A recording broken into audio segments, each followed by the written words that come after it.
Hello there, and welcome to Crypto Trade Pro.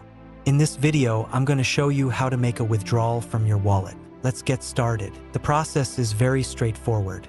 First, go to the wallet section, and you will see the withdraw button. In this example, I want to withdraw $11,000 to my 𝗪𝗏 wallet address.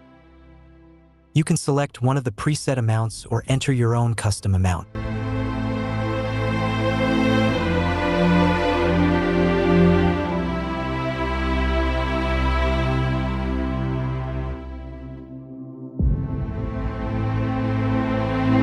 Next, paste your 𝗪𝗏20 or 𝗪𝗏20 wallet address, then confirm the withdrawal. Before the withdrawal is processed, you will receive a confirmation alert. If all the details are correct, simply continue to complete your withdrawal. You can always track your past withdrawals by visiting the history section, where all your withdrawal records are displayed. And that's it. I hope this video was helpful.